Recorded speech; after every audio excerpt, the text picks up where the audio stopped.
Okay, for today's podcast, we have the topic of underrepresented voices, specifically Asians in tech. So I have my friend Alexa with me. If you could please introduce yourself and tell us about yourself. So I'm Alexa. I'm a sophomore information science major with a business analytics minor. I'm Chinese and I go to the University of Maryland. So for starters, I want to ask you what made you interested in tech and pursuing information science as your major.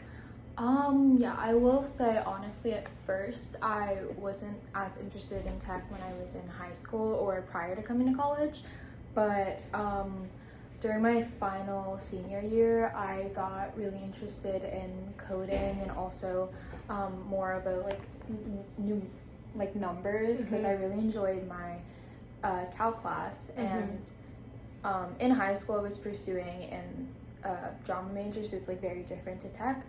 But I got, like I said before, I got really interested in numbers, like math, and I wanted to do something specifically in technology because it's such an evolving field and I feel like there are a lot of career opportunities that you can kind of pursue in it. With information science in particular, I really liked how it combined both human and user design with also the coding aspect of it. I wouldn't consider myself just a hardcore coder, focusing only on the technical aspects of things. I like combining people, teamwork, and those technical aspects. So that's what really drove me to information science in the first place. And do you see other Asians within your major? I do see other Asians within my major. I wouldn't say it's particularly dominant. I wouldn't say it's majority Asian, but I do see a good amount of Asians in my major. So I understand that I know you're in Technica. So can you tell me a little bit more about Technica and how you've contributed relating to this topic? So Technica is the world's largest underrepresented hackathon for underrepresented genders, and specifically I am on the tech team. I've been on it last year and I'm continuing it this year. Last year I was also part of the diversity and inclusion team that just entailed basically making sure that it was one person from every team made sure that what their specific team was doing was accessible. So I just made sure that the website was accessible. It could be used by different types of people, even if they have different disabilities or visual impairments, etc., etc. Specifically within the tech community, I help build and maintain the website. So this includes front end work, making sure that visually the website is appealing, and also working on the back end to make sure that the systems, what you're clicking on actually works, that the links are working. And that's basically what I worked on for Technica. And do you think there are any cultural expectations or challenges from your community about going into this field? Specific, both communities, okay. I do think there are a lot of challenges going into tech. In my experience, I think as a woman, from my gender perspective, it's been a little harder being a woman going into tech because tech is a male-dominated field and it has been for a while. So I think I remember actually freshman year I was in a quantum computing course, and because I was one of two women, in my group, and during that time I felt very I was being overpowered by my male counterparts' words, or what they say were seemingly more important than what I was saying. So I do think as a woman going into tech can be difficult, but by being in communities like Technica and also just being able to connect with that other girl in my course was really important to me. And I think community is a really big part of it. And even though at times I thought, kind of internalizing those factors of shame or disappointment or imposter syndrome, I think is a very big part of it. I do think that being a community, being able to connect with other people like me really helped. Mm-hmm. I think in terms of my race or ethnicity, I wouldn't say that I've had many like outstanding disadvantages that I personally face for being Asian in tech, because I have like worked with other Asian people, so I think more so being a woman had a bigger part to play in it. That's really interesting. So moving on to more identity-based questions. So how has being Asian shaped your experiences in tech or media spaces?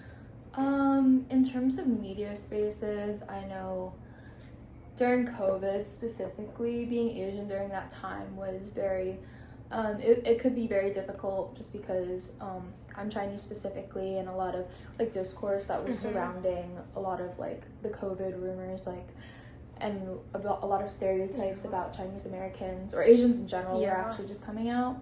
So that has shaped my identity, and I think in the past I've kind of internalized a lot of or I've had a lot of internalized racism within myself, which I admit it's just like making jokes about my race here and there, but I think like over time I've grown a lot more comfortable in my culture and in my identity, and I've joined like a lot of Asian organizations at UMD.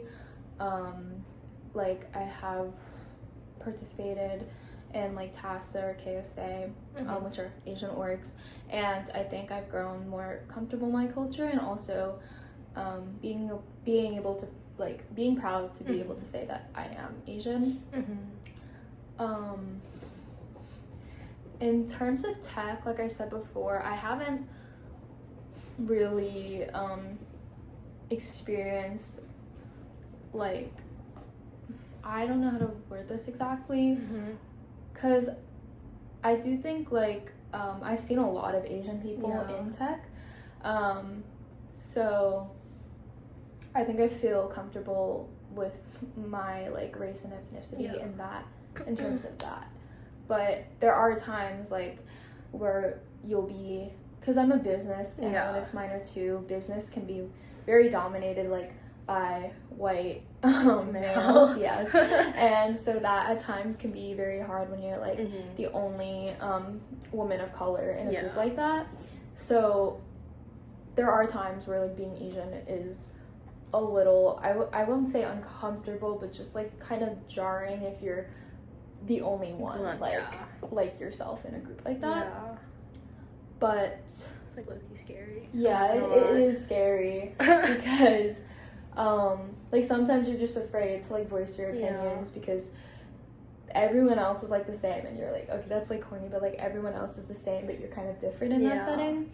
So it's like, oh, what if my ideas are kind of like different to theirs, and then they don't accept it like that? That makes sense. Okay, like let's kind of like switch to my next question, but like, have you ever felt like the only one or odd one out in the room? I feel like you already touched base on that. Is this like within like in general, any setting? Yeah, in any setting. Yeah, I have. Oh yeah, yes. Well, yes. I think. Yeah. Yeah. Yeah. Like, dang, I'm trying to think of another like situation.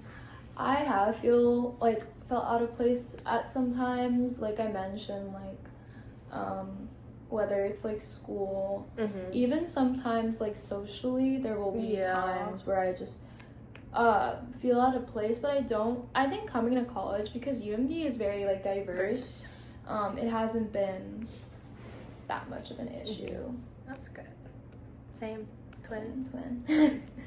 And can you share a moment where you felt like your identity was either a barrier or a strength?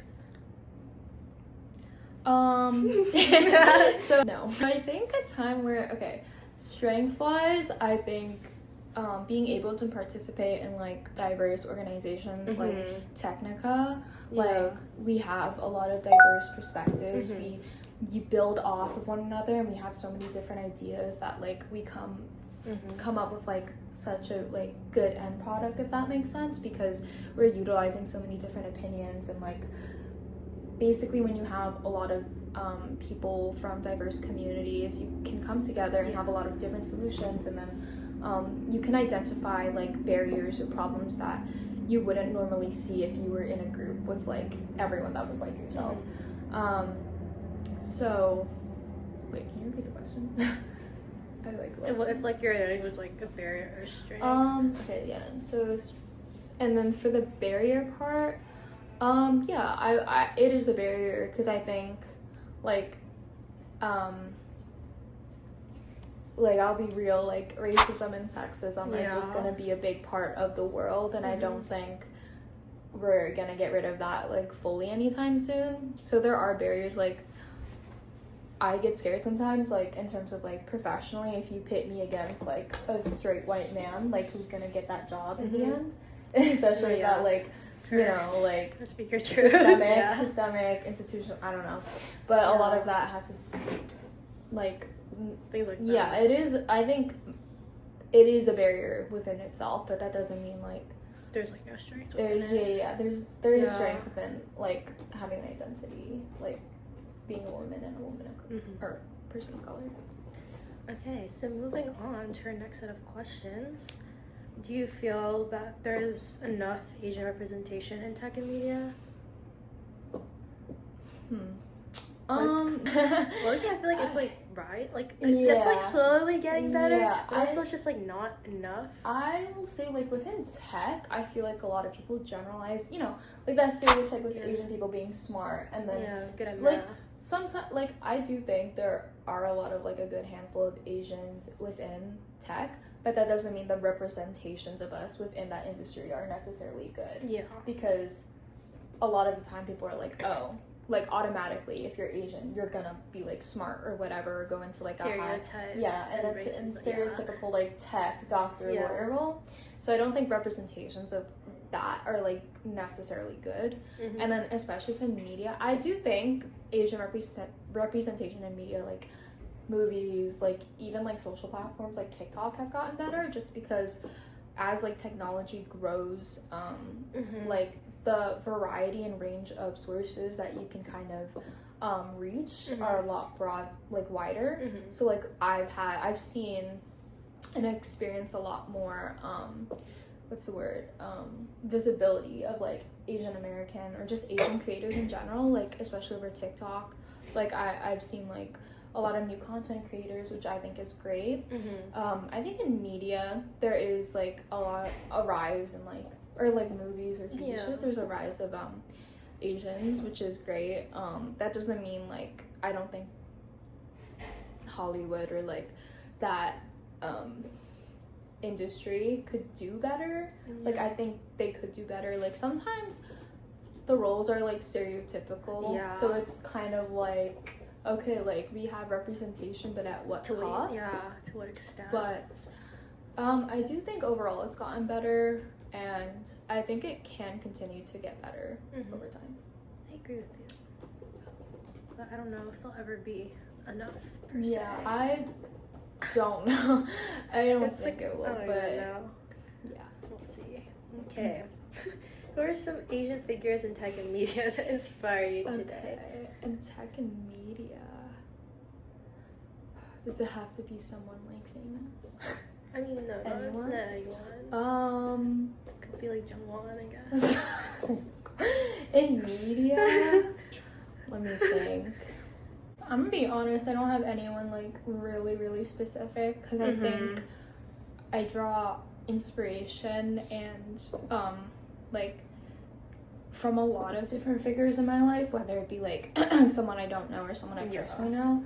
Like I know for Technica specifically, my directors both last year and this year are Asian. I think that's like really good, you know, like that Asian people can have a space in tech. But I guess my mom, she majored in information systems, which is kind of like what I'm doing. So I think that's really cool that especially because she's like from a different generation than me, and like in the past it might not have been easy to be like a woman, an Asian woman in tech as it was like now. So I think that's really like motivational in its own aspects. I think in media, like just in general, a lot of like Asian actors or actresses that I've seen. There's this actress in everything. I forgot her name. It's like Stephanie Shu or something. I think she's a really great actress. Michelle, what's her name? She's also in the movie. She won a I think it was an Oscar. She won an Oscar. Michelle Yo. Wait, is it? I don't know. But I know her name. But I think like seeing Asian people like winning awards, especially within like movies and television shows, is like really good. And how does the lack of representation impact the stories we see or the products we use today?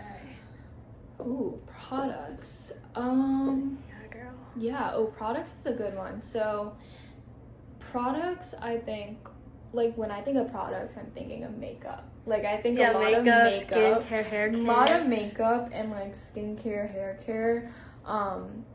Like, a lot of the things I was using in the past wasn't, like, good for, I wouldn't say good, but, like, it didn't work for, like, some, like, hair care, like, because my hair is, like, thin and, like, it's, like, oily, because I feel like, like, growing up Asian, like, at least in America, I didn't really grow up, like, with the products we have nowadays. Like, I feel like I was stuck using, like, American products for my hair, my face, and, like, even, like, the clothes I wear, even, like, I don't think it caters well to, like, our ethnicity, you know? I agree, like, a lot of this stuff, I wasn't aware of, like, I guess, the diverse range of product. I think, like, in the recent coming years, like, a lot of Asian skincare and makeup have become, like, trending, which I think is, like, great because they, like, makeup wise, I think some, like, types of makeup, like, I'm just gonna use, like, random examples, like, eyeliner specifically. A lot of the eyeliner techniques that I've seen through, like, white content creators don't work for my eyes because I have monolids, so those don't work, but, like, being able to use even eyeliner itself, because, like, okay, this is so random, but, like, eyeliner, when the tip is, I feel like a lot of American eyeliners, the tip is, like, really thick, so it doesn't, it smudges. With, it's like, with Asian eyeliners, it's very thin, and, like, I don't know. And I really like the Asian eyeliners that I've been using, because, like, the tips are thin, and they fit my eyes better, and I think, like, makeup style, like, that just fits me better, and it makes me more confident in myself. Even, like, you know how, like, for Asian lashes, yes, like, they're known to be really, like, short, and they don't, like, exactly. They're, mascara doesn't work. Curler. Mascara does not work.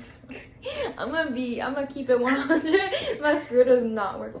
I remember, like, searching up on TikTok or, like, Instagram and being like, oh, like, how to, like, make or, like, mascara for Asians, or like even, like, mascara in general, like, even curling, like, I would heat up my curler with like my, a lighter, not with my blow dryer. It's to really heat up and curl better, and it still wouldn't stay. So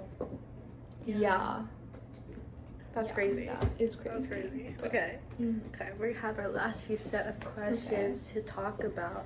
So, do you think you have found or built a community that supports you? Yeah. Short answer, yes. I would say I have. I think coming here to college, I was a bit afraid I wouldn't find, like, a group of people that I would be comfortable in. But I would say, like, confidently that I found a group of people that I can relate to and connect to. Aww. But I would say yes. Yes. Okay, period. What advice would you give to young Asian people entering tech or media? Just do it. Just do it. Just do it. Take that first step, I would say. I think, like, it can be very intimidating going to a space where you don't see a lot of representation of yourself in, or people like you, but I would say just do it. I would also say find communities that you feel comfortable in. Yeah, it's really important. It is really important because you build confidence off of that. You get encouragement through others, and like not even through other Just not being even through yeah. others, but like you build confidence within yourself when you have that kind of support system, and that's a really good thing to have. Imposter syndrome is not real. It is real, but like I think a lot of people have that issue. I know I've had that issue of imposter syndrome, but like you don't have to be so hard on yourself, especially when you're in a space that you are not like initially comfortable in. I think take it, like, be easy on yourself, but also like try to be motivated to succeed within that space. And so what kinds of changes would you love to see in this industry? Tech and media, with like underrepresented voices and Asians. Changes I'd like to see. I'd like to see more roles in leadership, I think. That's important. Specifically, like when I think of CEO, like of a large company, I think white man, if I'm gonna be honest. But I would love to, like, I know there are like people out there that aren't just like, or CEOs out there, like people in leadership roles that are not just like white and male, but like you don't get to see that a lot because that's not what like the news or media covers, because they kind of circle around like the main like white male CEOs. But I think being able to see like representation of others in like such high positions would motivate me, and I know a lot of other people to like succeed and try to obtain those like, or try to like reach as high as you can within like your job or career, or like even in media. And then to wrap things up, where can listeners follow your work or connect with you? Where can what? Where can listeners connect with you? LinkedIn. Add me on LinkedIn, guys. Alexa Chu, name drop. LinkedIn. Instagram. That's professional. Instagram. Yeah. My name is the same across all platforms. Yes. But yeah. Thanks, Alexa. You're welcome, Sophia.